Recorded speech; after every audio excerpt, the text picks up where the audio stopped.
This is the Get a Life podcast. Ex-Cult Conversations. Hello, everyone. Welcome back to another episode of Get a Life, Ex-Cult Conversations. I have Carmen and Richard with me today, and also a special guest, Jim Clarkson. So we are going to hand the mic over to Jim and let him introduce himself, where he's from, and let us know his journey that got him to where he is today. So go ahead, Jim. Okay, I grew up in Chicago. I was part of the BPCC church there, and grew up in a suburb of Chicago. And when I was a child, my parents weren't real strict about us playing with the kids in the neighborhood. So I kind of didn't think anything differently about playing with them, going into their houses, sometimes even watching television. My parents are pretty, they weren't real strict about that, like some of the brethren. So I kind of never thought, oh, these are weird people or these are different people. They were just our neighbors. So when I was in high school, my dad died in 1965. I was 12. And so my mom, instead of staying in our house, she moved into the city of Chicago. And I went to high school there, and I happened to meet another high school guy. And I was 16 at the time. I knew that as a child, I felt different. I felt like there were feelings inside of me I couldn't quite explain because I didn't know what being gay was. I just thought I was weird. I thought there was something wrong with me. I kept it a secret, of course, because if I had told anybody, they would have probably dealt with me. So when I was 16, like I said, I met this guy in high school and we ended up having a sexual experience, but I was just so terrified of the feeling inside that I had that I never did it again for 4 years. I didn't know about the gay world. I only knew this one individual.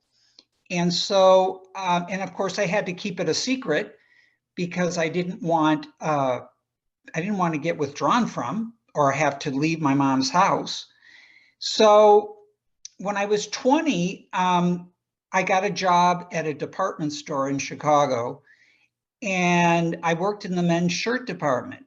And it's kind of funny because I remember going home one day to my mom and saying, gee, those men are really friendly to me. They're always asking me, what am I going to do? What am I doing after work? And I always would say, oh, I'm busy, because, I had church every night. And I didn't really understand what was going on because I just thought it was that they were being friendly.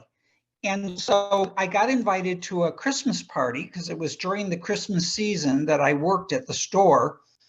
And I got invited to a party, and I noticed that there were no girls, young girls at the party. And like a stupid idiot, I turned to one of them and I said, well, where are the girls? And everybody just stopped talking. I guess they didn't know what to think of me. So then, of course, by the end of the evening, I was kissing a guy. So it didn't take me long to figure out. But I just look back on that and I think, God, you were so green, because I had no gay friends in the church. I didn't know any gay people at school except for that one high school guy. So then I started learning about where the bars were and all the stuff that was going on. Of course, this was in the early 70s, which is when gay rights were starting to come to the forefront. You had Stonewall. And so I started going to bars, meeting people and that. But because I had been rejected, I felt rejected by my church and by my mother and by my family. I never wanted to get close to anybody because I felt like I don't want to feel that rejection again. And I went through many, many years of loneliness, just going out, partying, whatever, doing it. But I never really felt like I had a relationship that I could really say, oh, this is really love. Yeah. And I think part of it was because I just hadn't really accepted and loved myself. Mm-hmm. And in 1985, I moved with a boyfriend from Chicago to San Francisco and lived there. And I lived in San Francisco from 1985 to 2014. And over the course of those years, of course, there was the AIDS epidemic. And in 1989, I tested positive for HIV. And that really shocked me because at that point, most gay men were dying within 1 to 2 years of their diagnosis. And so my friend that I was with suggested I join a support group. So I joined it. It was called the Healing Circle. And they kept talking about responding to a higher power. And it got me thinking about, maybe I need to think a little bit about God and where I am in this epidemic. And I figured I had a couple of years to live and that's it. So somebody invited me to go to a church. And so I was I didn't really want to go because I just felt like, oh, is it going to be another one of those things? They're not going to accept me because I'm gay. They're going to, kick me out or whatever. But I did go, and I'm still going today. It's a community church. It's not affiliated with any denomination. They're more into just empowering you and showing you the love of God. And it completely changed my feeling about Christianity, that it isn't about what you can't do, but it's about empowering you. So in the course of those years of trying to heal myself in terms of my HIV and coming to terms with it, I changed a lot of things in my life. I wasn't promiscuous anymore. I wanted a relationship, and eventually I met Doug in 1995, and he was just he is a wonderful person. And the combination of going to church again and getting into a healthy relationship, slowly I came to love myself, because I knew that part of the reason nothing ever worked for me was that I really didn't love myself. And I think the reason I didn't love myself was because I was gay. And I knew that the brethren, in fact, I was told to my face before I left that I had a reprobate mind, which means devoid of moral judgment. Wow. So that's what set me back in terms of accepting myself. So the thing that the brethren, why they dealt with me was that when I have to go back a little, when I was 20, they came to visit my house, and they said that some girl in England who had visited Chicago claimed that I had tried to make sexual advances on her. And so I said, well, I don't even remember who you're talking about, because it was years later. And like a stupid idiot, I said, how would I know that this girl wouldn't stand out, because I've had sex with a lot of people? And of course, their eyes almost popped out of their socket because, then they wanted to know, was it a girl? And I said, no. And of course, that only left one other thing, which were men. So they shut me up. And I didn't know what was going to happen. I was really embarrassed for my mother's sake, because I figured if that all came out, she would be humiliated. But they called Mr. Symington, who was a leader at the time, and he said that he didn't want them to withdraw from me. First of all, I didn't have a father, and they felt like, let's try to keep it under the carpet. So they didn't really talk about it openly, which shocked me. And I made a deal with my mom that I would stay in the church as long as she let me go out occasionally with my friends. And she was cool and she agreed to that, which probably in hindsight, when I left, she probably wishes she hadn't done it. But I probably couldn't have survived emotionally if I had been told, no, you have to leave right now. I was in college when I was in my 20s, and because I wanted to be a teacher. And you can't be a teacher if you only go to 2 years of college, because they kept pressuring me to quit. And I didn't, and I graduated, and I've been teaching quite a few years. But I think the lesson that I learned from this is, if there's anybody that's watching this from the brethren, if you feel that you're gay, you need to understand that God created us in your image, in his image. And that why would he create a class of people who he would condemn and say is, immorally wrong? Because I'm a good person. It's just, I didn't, from the time I was a child, I just felt different. Nobody told me, oh, Jim, you ought to be gay, or, oh, you ought to change your lifestyle. No, I didn't do, that's not just something you do. And of course, the brethren wouldn't agree with that. They would say, you're morally bankrupt. The devil has. My mom wanted me to go see to go to a psychiatrist to try to convince me not to be gay. And I said, Mother, it doesn't work that way. So it's been a long journey. I spent many years, like I said, feeling very lonely.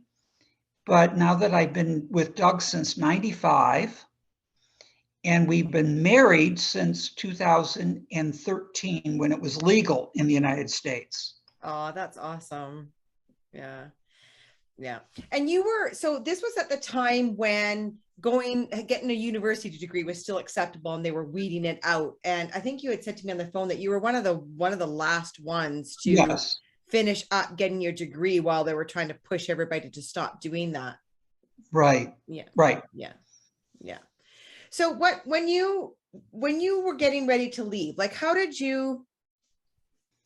what were those priestly visits like at the end, right before you decided to actually leave? Take us through your leaving process when you actually left the Plymouth Brethren.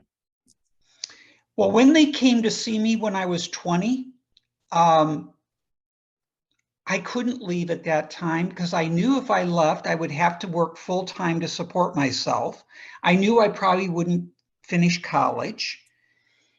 And like I said, I made a deal with my mother to stay in. And so I continued to see my friends and do things outside of the brethren. So in a way, when I officially left when I was 22, I wasn't like freaked out, because I had already established friendships. Mm-hmm. But it was difficult because my mom was a widow. And I knew it was going to be really, really hard for her emotionally, because my brother also left. So that would mean her two children, the only two children she had, were gone. And that means death, as you know. And so, but I said to my mom, I said, Mom, I don't want to leave, but I cannot stay in. I will have an emotional breakdown. I said, I have no friends, because Chicago had a huge split in 1972 when Taylor was caught in that bedroom with that woman. A lot of them left, and then, like, my brother left when he was 19, and all of the friends I had grown up with, they were all gone. So the only friends I had were the people in the outside of the brethren. So I knew, as a gay person, there's no way I could have a gay relationship and stay in the church. So at the very end, I remember I got a priestly visit from one of the guys, and he said to me, Jim, if you ever want to get married, you need to be a man. Now, what was that? What was he really saying to me? I wasn't manly. And so that pushed me over the edge. I just said, these people are just sick. Yeah. So I said, that's it, Mother. I know I don't want to do it. I know it's going to kill you. emotionally, but I can't do it. I can't stay another day. So I got an apartment on my own, and I had, like I said, I had friendships. So it wasn't as brutal as some people that have left.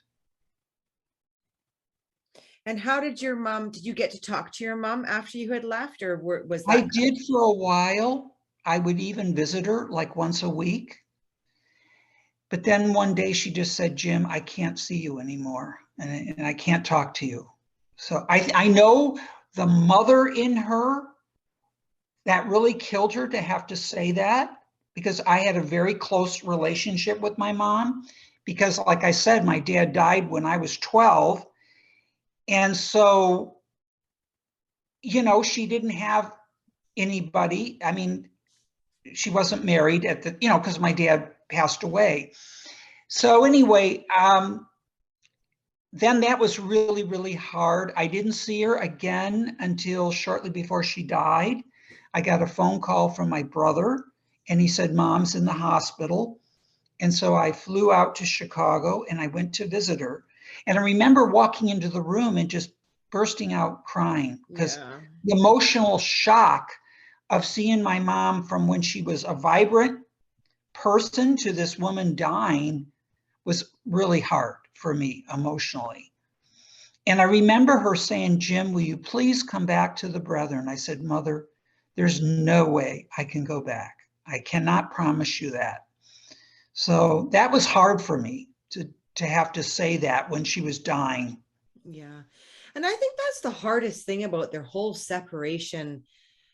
It's hard to describe to the listeners how the emotional roller coaster, because we build this life on the outside, and we stand our own 2 feet, and we get to feel this freedom, but yet there's always this piece of us living this death of those people that are still alive. And so that when their death finally comes, it's just this huge explosion of emotional and mental turbulence that, we just don't want that day to come, because we don't know how we're going to handle it. I've actually told my siblings that I'm not going to go to my parents' death. I won't. I've said my piece. I will do it my own way, and I'm not going to subject myself to that. And I also am not going to subject my parents to that. So I've made that very clear so they can prepare themselves for that. But I can't even imagine the emotional torture that you went through, having to walk in and witness, especially someone you were so, I remember you talking to them on the phone with me and how close you were to your mom. Yeah. Yep. And the other thing is that when she did pass away a couple of weeks after I visited her, I didn't go to the funeral, because to fly all the way from California to Chicago, and then I can't go into the room, I can't go into the brethren's room. And my brother did go out to the cemetery. And apparently what he told me is, this was back, like, she passed away, I think it was almost 20 years ago. They don't embalm them anymore. So they have to bury him very quickly after their death. And they put her in a cedar coffin and put her on the back of a pickup truck. And just that image, I just said to my brother, I cannot believe, it just didn't seem like a dignified way to honor somebody that had died. So I didn't go because I just emotionally, my brother said, I went to the cemetery. They wouldn't allow me to come up to where the body is lowered into the ground. But a few of them did come up to my brother to speak to him. But I just emotionally, to face those people again, I just couldn't deal with it. Yeah. I agree. Absolutely. And what's helped me to accept, a part of my healing process, besides going to church, has been that Doug has a family that's accepted me.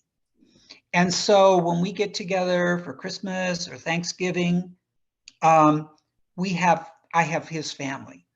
And so it's the first time since I left the church back in 1975 that I've had a sense of family. Yeah. And for them, they said, how could your mother do that? I said, I don't think it was really my mother that wanted to do it. It's just fear. And also, because the funny part of it is my mother didn't grow up in the church. Her sister was 9 years older than her. They lived in Vancouver when their parents both passed away. So my mother was an orphan, and her sister took her in, and she worked for somebody in the Brethren. And so that's how she got into the church. So she, for the first 12 years of her life, she didn't grow up in that environment.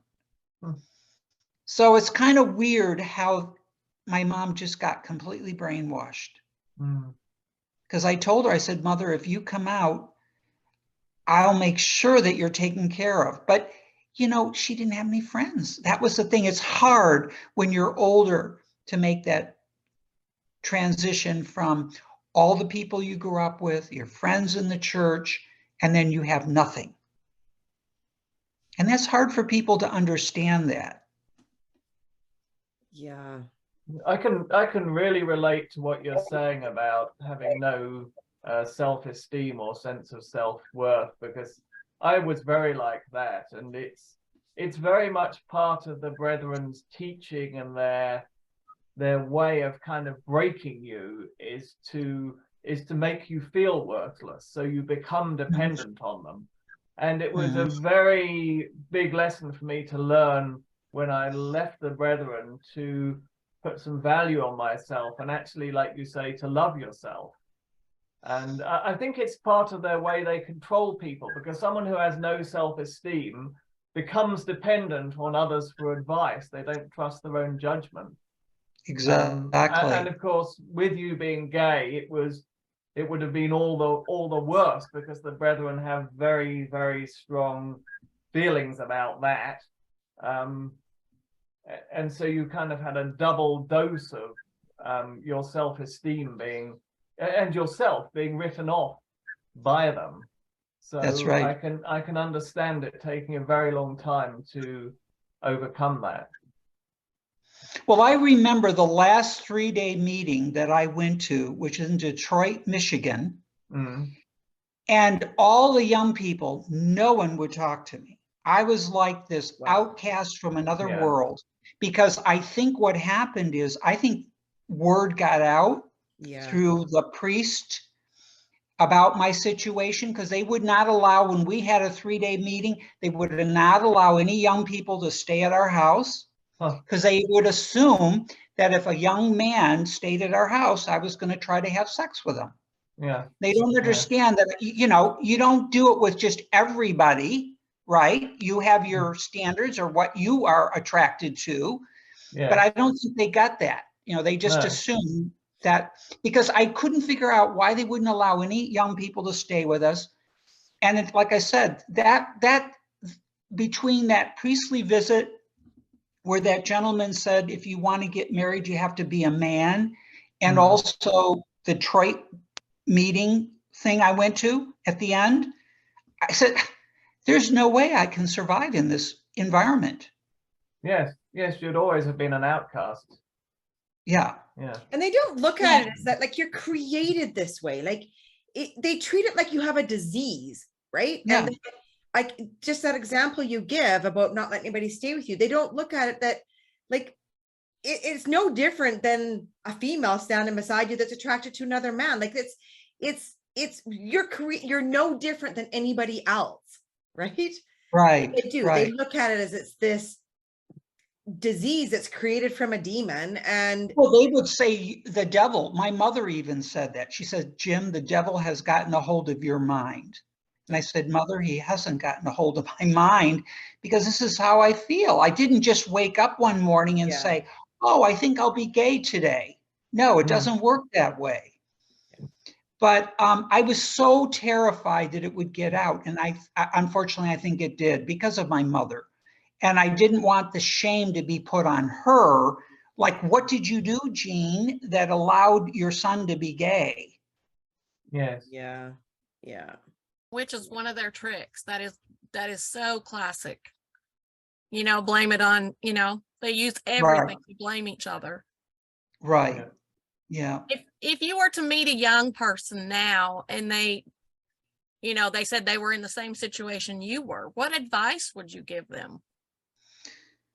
Well, I would tell them, number one, you have to learn to love yourself, because I don't think, like I said, God has created us in his image. Why would he create people to be evil or have a reprobate mind or that they're sinful? I just don't understand why that just goes against my feelings about God. And so I would tell them to first, you got to learn to love yourself, even if it's hard, because the brethren are not going to accept it, because you can't go on your journey. I spent so many years of my life being promiscuous, being drinking a lot, doing drugs, because I was trying to mask my feelings about my being gay. And you have to understand, in the 60s, late 60s, early 70s, even in America, it was not that cool to be gay. I mean, I actually had, when I lived in the city, I had a group of guys chase me down with a baseball bat. Oh, wow. And I was like, oh my God, there's somebody out there wanting to kill me for who I am. So I was dealing with that as well. The feelings of, am I safe to go out at night? Because Chicago's it has a lot of issues with crime. Yeah. And so, And so now I feel very safe. I live in a really nice neighborhood like I said, it's across from San Francisco. And, but it took me a long time. And so I would say to some young person, don't go through your whole life hating yourself or feeling less about yourself because you feel different. Would you say that what really helped you leave and transition the most was your social circle that you created on the outside? Yeah. I think if I had not had any friends at all, I don't know where I would have ended up. Because I had no idea where I knew I felt different, but I didn't know where gay people lived until I started working at the store. And then I got introduced and I went to the party, and then people were telling me where to go. And I went out with my friends and stuff. But if I had just left, like with my mom and dad didn't allow us to play with the neighborhood kids, I wasn't able to have friends in high school, I probably would have, I don't know where I would have ended up. So my feeling is that I read a book about a guy in Australia, not a gay guy, but just a gentleman who left the church and had never worked outside the brethren, didn't have any context whatsoever. And just the sheer shock of what it did to him leaving. So I feel very lucky that I didn't have that to deal with. Yeah, but you had a lot of other stuff stacked up against you. And I think so for those people that are watching this, we know that they watch from inside.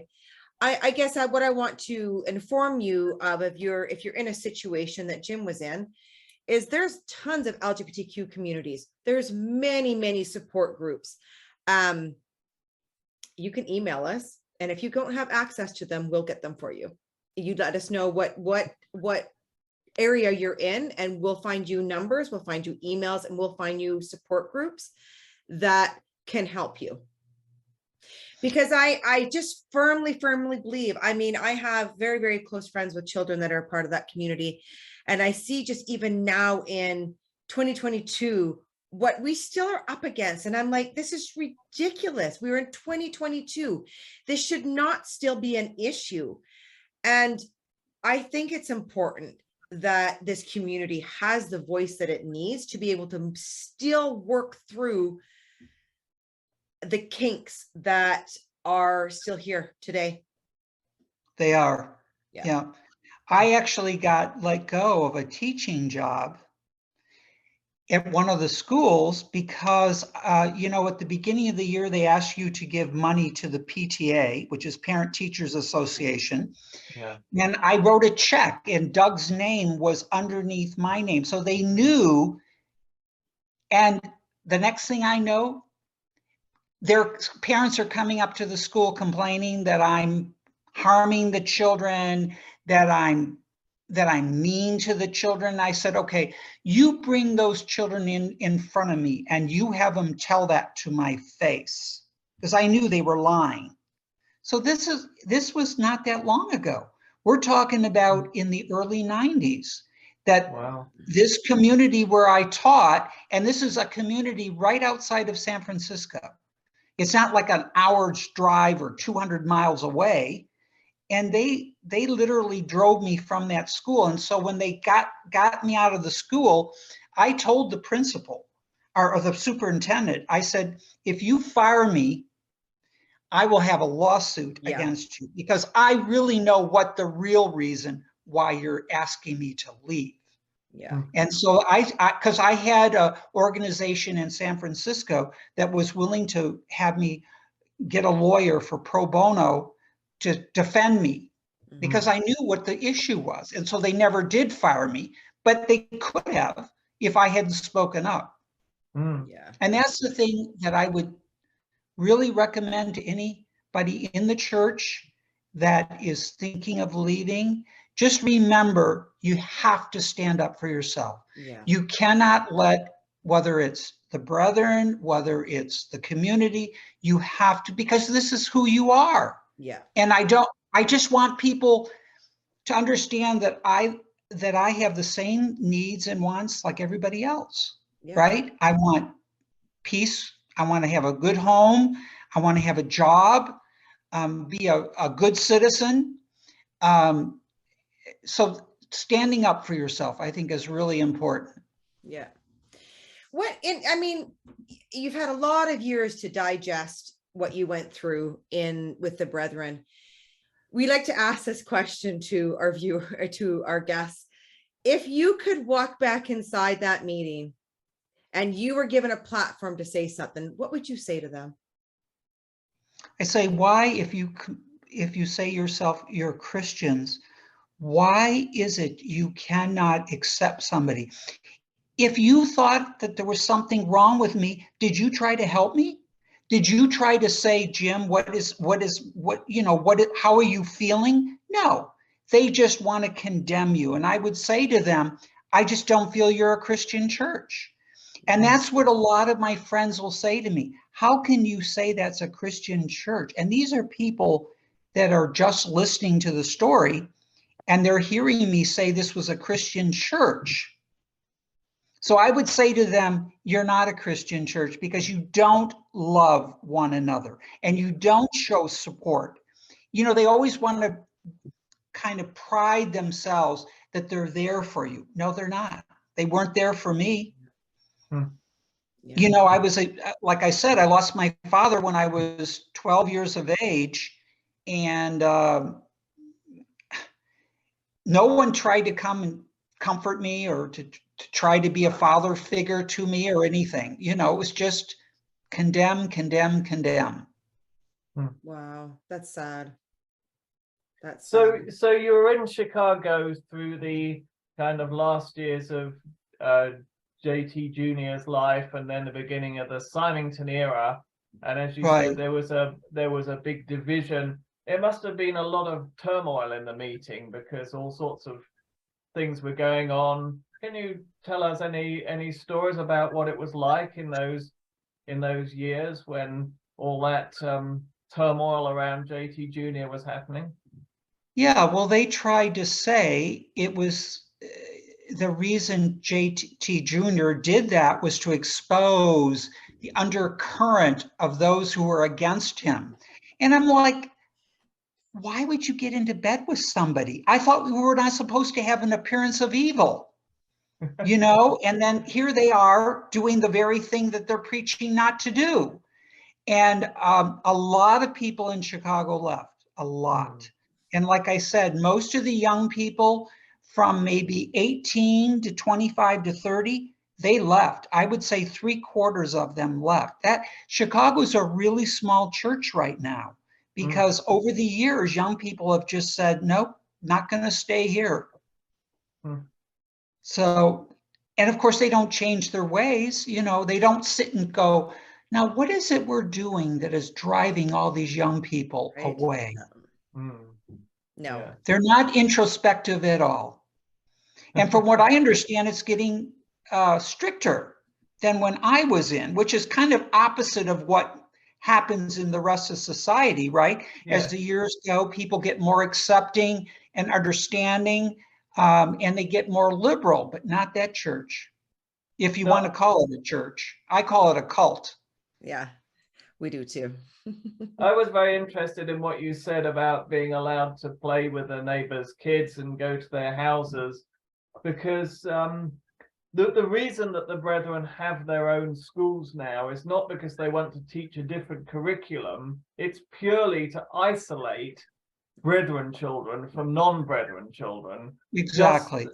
And it must, I'm assuming that it was actually helped you a little, the fact that you did have that experience and realize that your neighbors are just normal people. There's not this magical dividing line between the wicked world outside and the sort of pure saints inside. Right. Exactly. Yeah, I grew up, because where I lived was a very nice suburb of Chicago.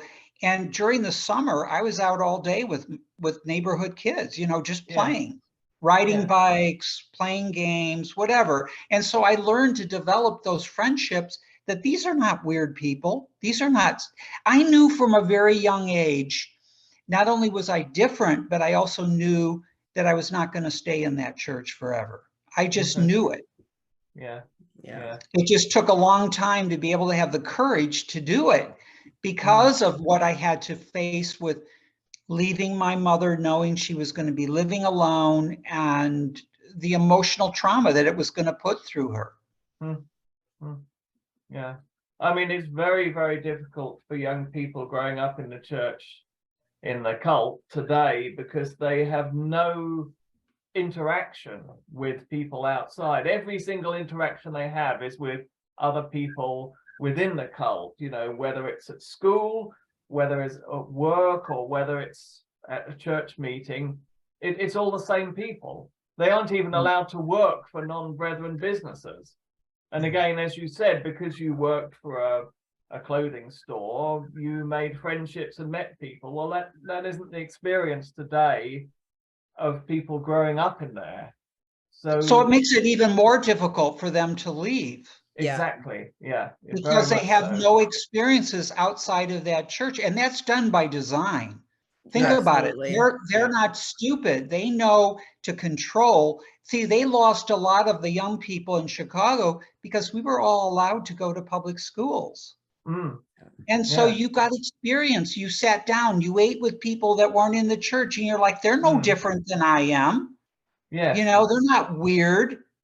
So I can understand why they're designing it that way. So if you don't have a Plymouth Brethren school, do they make them homeschool them? Yes, they did. I think they now all, I should think nearly all of them would now have an actual physical school they can go to. Yeah, it's still just a Plymouth Brethren school. Yeah. But they do a lot of distance learning. Like if you want to do a subject that isn't available at your local school, then they'll use Zoom and so on to do distance learning. But they're still isolated. They don't get to interact with normal people. And so this enables the Brethren to maintain this illusion that people outside the church are somehow dirty and different and dangerous. Right. It's like me and, well, like all of us, we all went to normal schools. And so that idea doesn't quite wash, because we know from our experience that there were good people there. Right. But I would say to you, Cheryl, what I would recommend to a young person who feels this way, doesn't know where to begin, is to go, like you said, and find a support group in the area where they live.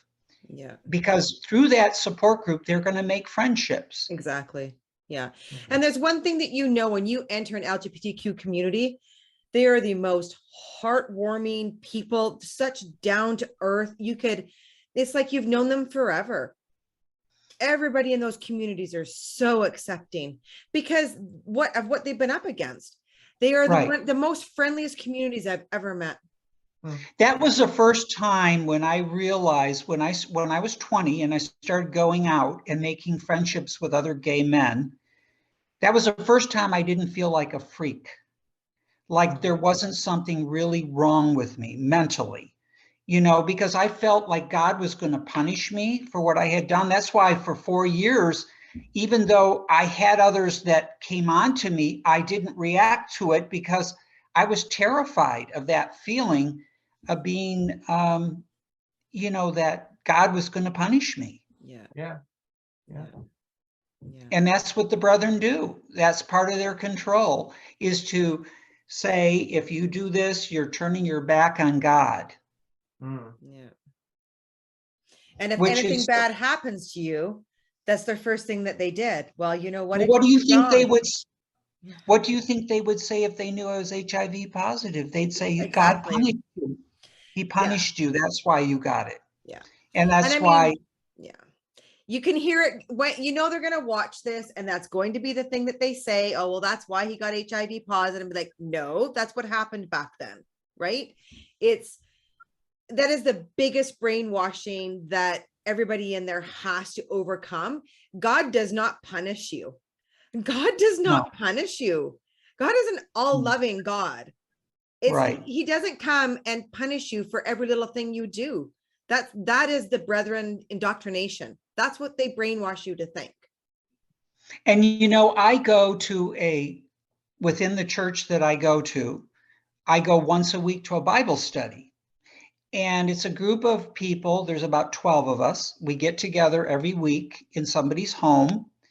And I did it because I wanted to form some friendships in the church, right? I didn't want to just go and then leave, go to the service and then leave and not talk to anybody. So, and that just changed everything for me in terms of and it's good because I get to have fellowship with other people who have a love of God. They are not sitting there condemning me for whatever I do. It's about empowering each other and trying to live a good Christian life, and doing good for others, whether it's volunteering or like I'm involved in, I do cooking for the church. They do these dinners like once a month where members of the church can come. And I'm not the only cook. There's a whole group of us. But it's a good way to feel and understand what Christian love is. Yes. Yeah. As opposed to you go to church to hear condemnation and what you can't do and all the rules that you got to live by. And think about it. What are all those rules? Do you find those rules in the Bible? No. And did you feel that you had to relearn the Bible all over again? That it was like reading a whole different book all over again through the eyes of what Christianity should be, right? Well, that one verse that they use for their reason for separation is withdraw from iniquity. Yeah. It's like, who isn't a sinner? Yeah. Including them. And I listened to your story and I listened to that, I forget the lady's name that was talking about her child abuse. And I think to myself, what is that if that's not committing a sin? Yeah. And yet they profess to be so sanctimonious and holy. Yeah. It's just a facade. Such a facade. And that's what a young person needs to understand. If they have that feeling that they feel that they're attracted to the same sex, is to say, you're not going to get it by staying in the church, because you're never going to be able to act on that, right? At least I hope you wouldn't. But getting away from the church, you're allowed to then be the person that you were created to be. Exactly. That's so beautifully said. Yeah. I've got a story about the way the brethren, if someone's sick, they will kind of say, well, it's because you've done something wrong or God is punishing you. And it's about It's about a guy in the locality where I grew up who took the lead, and he was a big, important man. He used to take 3-day meetings and fellowship meetings, and he was very, very judgmental. And if anything happened to anyone, he would get up in the ministry meeting and he would make it quite clear that, you know, God is speaking to you in this, and this is why this has happened. Anyway, when he got to an age of about, I would say in his late 50s, he suddenly and very unexpectedly went down with kidney failure, very serious kidney condition, and he ended up on dialysis. And of course, everyone is thinking but not daring to say, well, what have you done wrong, brother? And then he comes out with this story, which he put around through his kind of supporters and his children. He didn't quite have the cheek to say it himself, that he was actually suffering on behalf of the locality because of certain things that had been done in the place in the past. So he was suffering vicariously. It wasn't because of anything he had done wrong. No. And I don't think he pulled the wool over anyone's eyes except his own. And yes, that was the condition he died of. And another story on the same line is my mother, who was the most blameless person you could imagine. I mean, she was a very fervent Christian, but she was also a very, very kind-hearted lady. She always took care of like older people in the locality who were lonely, or, you know, she would have them around for the day and feed them. The most blameless person you could imagine. And she got a cancer, quite a serious cancer. And this was while I was still in the Brethren. I went round to see her when I got the news. And she was sitting with her head in her hands, saying, she said, Richard, what have I done wrong? What have I done wrong? And I thought, that's just terrible. You know, on top of the stress of having this cancer, she's beating herself up, sort of raking through her life, trying to find what she has done wrong to deserve this. And you know, she actually made a good recovery, but it's just such a terrible misrepresentation of God to think like that, isn't it? They just miss the boat of compassion, right? They just miss that boat. It just flies right by them. You know, like, to me, when you think of Christianity, the first thing that you should think of is compassion, love, gratitude, a landing pad. Right? That's what should come to your mind. And when you think of the Plymouth Brethren Christian Church, none of those come to us. No, it doesn't. Right. I know my parents probably watch all this, and I have to say, like, that's what's missing. Where's the compassion? And they might say, oh, well, we have it now, but do you really have it? Because that compassion shouldn't just stop at the door of the church, right? Right. Christianity is a way of life. It's not something that just happens inside a building. It's not something that just happens inside your home. It's a way of life. Well, that's why I love where I go to church now. Like I said, it's a community church. It's not affiliated. We don't take any orders from hierarchy. But it's a very driven to get people to give service to others. You know, whether it's in the community or feeding, or whether it's giving. We're connected with a church in Africa that's a Christian church, and people fly over there, and we have a relationship with them. But they're from, it's from Malawi, which is a very poor country.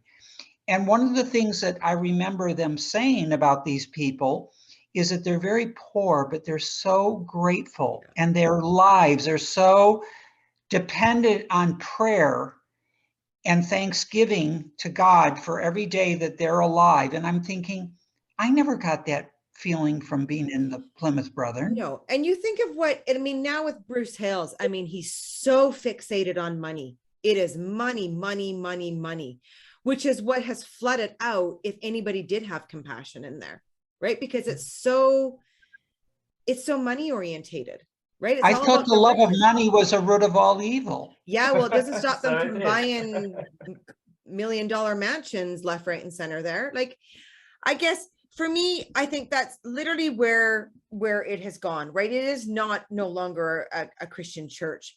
It is a cartel of, Business. yeah, It's a it's business, just a yeah. business. It is very much just a business. And so I don't have an issue with that. I don't have, if Bruce Hales wants to have a business and call it the Plymouth Brethren Christian Business, by all means, you go ahead and do that. No. But do not put the word church in behind that and call yourself a church and have a charity status. That's where we draw the line. Is you've created my parents as your slaves, Bruce, right? And I don't like that. And I'm on the outside and I can see that. So I will keep on calling this out until those slaves wake up and realize that, you know, they're just handing their money over to you. I guess today was a really fired up day for me, in the sense that I have no fear over Bruce, no fear. And I publicly want to go forward and be like, I invite you to come and have a conversation with me. I don't care whoever wants, let's have a panel of us. But if this is a Christian church and this leader truly cares about those that used to be in there, he'll answer our call. And I want a conversation with him. I want to sit down and have a conversation with him. Well, I know I could. Pardon? Let's have him on the podcast. Yeah, absolutely. Let's make this worldwide. He can come on here and he can have a conversation with as many ex-members as he wants. And let's start reframing this business back into a church. Yep. That's where I came to today. It was just a fired up morning for me. I mean, you get enough people messaging you. You get enough heart. Like, the stories just break my heart to the point where you have to sit back and you're like, okay, so what can we do with this? How do we fix this? Because this is something that needs to be fixed. It has to be fixed. And I mean, we know he is the one that has the power. He has the control. So let's sit down and I'm not there to sit there and tear him down. I want to sit down and have an actual, true, authentic, grounded conversation on how we can fix these issues. And Well, if he is a true Christian, he'll come. Look at James Taylor Jr. He was an alcoholic. Yeah. Well, Bruce is too, I think. Oh, very much so. So, I mean, right there, that tells it all. How can they be the man of God if they're alcoholics? They're not even dealing with their disease because they enable it. You talk about these young people being offered alcohol at a young age. So what are you doing? You're creating alcoholics. Yeah. Yeah. And that's just really sad. Yeah. He's so smart with how he has this set up, right? You can tell that he's very much got this business mind. He knows how to keep his flock where it needs to be. They have a lot of freedom inside there now, right? They've got their TVs, their laptops, their TVs, phones. seriously? They do have TVs, yeah. But I mean, but they're not they're not don't hooked up connect to TV cable though, so channels. there's no cable. But he's given them a lot of freedom inside there. But inside that freedom he gave them, he made the iron walls that much thicker. So he knows what he is doing, right? He isolates the kids into their own school. He's got trackers on their phone, on their laptops.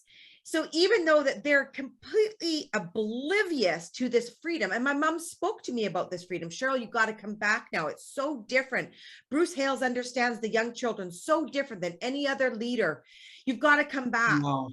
And I'm on the outside looking, but Mom, like, you don't realize that he just added 20 million feet of electric fence on the outside that you guys haven't witnessed. You don't see that. Mm-hmm. Yeah. And that's why he what's doesn't sad- allow them to go to schools and to work in outside business, he knows because what he's doing. then you control people, and that makes it even more difficult to leave. Yeah. Right? Yeah. Because if you've never had an experience, you don't know where to begin. Yeah. And then on And I was top of just that, going to say that for anybody outside watching this episode today, look at the people around you. And if they're being isolated and if they're being separated and kept in, just this one small path, check on them. They might need somebody to reach out to them. It's so dangerous when you isolate kids and try to put them on a tiny little path that doesn't necessarily conform to every child. You're looking at dire consequences for that. yeah. Yeah, 100%. Yeah. Yeah. And for those people who feel that they're different and you don't know how to label it gay, you don't know how to label it the way that you're feeling, I am going to just go ahead and research and get a whole bunch of numbers, try and cover as many countries and stuff that I know that listen to us, and put them at the end of this podcast. So when we send it out, it will have a list. Yeah. I really feel I need to do that, because I'm just going to cut out anybody having to contact me and just put the numbers there. I know that there are people in there, even fathers that are in there, that have asked, Cheryl, I know that this is hard on you, but it's harder on us that are trapped inside. These people, I just want you to start leaning in and try having conversations with one another inside the church, because I can guarantee you're going to find the group of you that are all thinking the same thing, but nobody's talking.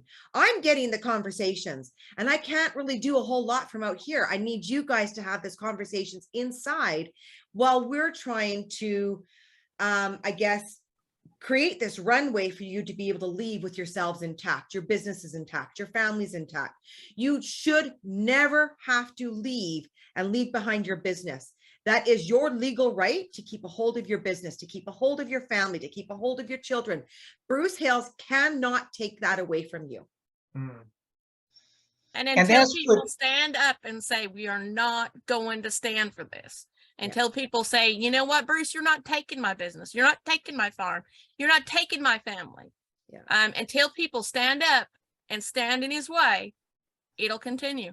Yeah. Go ahead, Jim. But a lot of that fear in not leaving, besides having to give up your business, is the fact that even if you try to fight it, you're going to have to get a legal, and that can be very expensive. And you're talking about all the brethren having all this money. They can spend whatever they have to try to fight it. Yeah. We'll find a way. They're very, very big on using big lawyers to intimidate people. The thing I would say is that a lot of it is what I call paper tigers. You'll get these big letters from lawyers, but in fact, when you read through it and analyze it, they're just trying to intimidate you. So there are ways to make sure that you can leave with your business intact. Yeah. So you might need to quietly get legal advice well before you leave to make sure that all the paperwork's in order, so they don't have any hold on you when you finally make that step. Right. And their bark is way worse than their bite. What I really want to stress inside there right now is that there is enough stuff happening outside here. There is enough evidence that is stacked up against them right now for you guys to start standing up and creating movement inside there. You can. 100%. Well, I hope it collapses. I really do. I think we'll have another Aberdeen. I don't think it will happen like Aberdeen because it's so business orientated now. But I do believe, I 100% believe that the same kind of thing will happen. Yeah. Yeah. I mean, one thing that's happening. Sorry, go on, Jim. Yeah. It happens like every 40, 50 years. I mean, the last big split was 72. I don't know if anything's happened since, because I don't really, this is the first time I've had any contact other than my brother with any of the church people, because when I left, I left. I didn't try to keep in contact. They didn't try to keep in contact with me. So I just don't know what's going on, as far as. A lot. And I did the same thing, right? For 30 years, I never kept in contact with anybody but a couple people here and there. I left and I tried creating my new life. right? I think that a lot of people did that and are now realizing the opportunity that's being presented. I think this is completely being divinely guided. I think that this landing pad has completely been opened up for us. I know the time is now. It's just a matter of us all working together and helping those inside realize that the fear feels bigger and worse inside you than it really is. Right. When it's just what you said, Jim, when you learn to love yourself and learn to love what you were created for, you'll be able to stand up and challenge this. And there'll be a lot of support behind you. God will support you.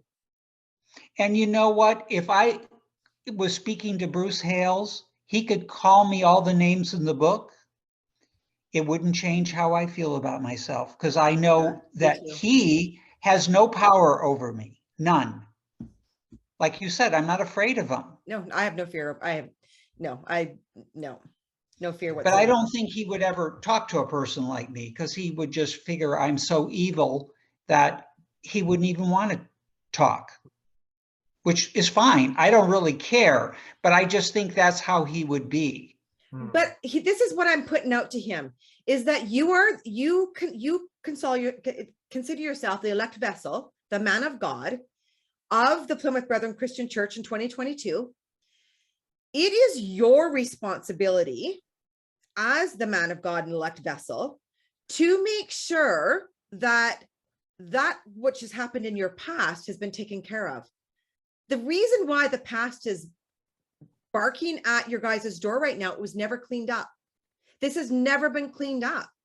I'm not an evil person. I am not an opposer. I have nothing against you, Bruce Hales. What I do hold against you is what you are doing with your power. Right. Yeah. Exactly. Right. Because it's not Christ-like. No. There's nowhere in the Bible does it say to leave your children, your parents, your cousins, everybody that you've known, just because you look at life in a different way, or that you have different set of lenses that are looking at life a different way. Yeah. Yeah. Yeah. Well, it took me a long time to come to that. Let me tell you, long time. Yeah. But you know what? It's how you end that matters. And the fact that I found happiness and that I'm happily married, and to me, all that pain and grief is behind me. Yeah. And I look forward and I'm enjoying life now. And I'm very grateful. I mean, we had a sermon a few weeks ago, just before our Thanksgiving, which is in November. And he talked about being thankful. And he quoted a verse where it talks about being thankful for the things that we have in life, whether it be our health, whether it be our home, our safety, just living a good Christian life, to be thankful for that. Yeah. Yeah. It's so beautiful to have a story like yours come on from so long ago, and to see where you are today. You're such a beautiful soul. I felt that when I talked to you, I was like, got off the phone and my cup was so full from just talking to you and feeling the compassion in your voice, that I knew we needed to have you on. I wanted those inside the brethren to hear you, to hear your story of someone that was able to overcome everything that you overcame, leaving behind a mom that had nobody else with her, just everything that you had to sacrifice. Yet look where it got you. It gave you your freedom. It allowed you to actually walk and be exactly who you were created to be. Exactly. Yeah. We're so grateful you came on, Jim. Thank you so much for coming and telling your story. You're welcome on here anytime. Yeah. We would love to have you back again. And it's so good to talk with the rest of you. And I've been watching all the podcasts, and it's just really, it makes you realize you're not in this world alone in terms of how you feel. Because like you said, no one on the outside, they just don't get it. They just think, I was always ashamed to admit it because I didn't want people to look at me as some kind of a weirdo, especially when I was in high school. I didn't want anybody to know about the brother Yeah. because I didn't want to be perceived as being some kind of a weird kid. Yeah. And that's how the brethren make you feel, that if you are not separate from them, then there's something wrong with you. Yeah. And so I'm just grateful that I've had a chance to, and I'm looking forward to meeting other people Yeah. in the group. Yep. Well, I'm sure your story will open up a lot of doorways for others, and for that, we're very grateful. To share your story or be a guest on the show, email info.getalife@proton.me.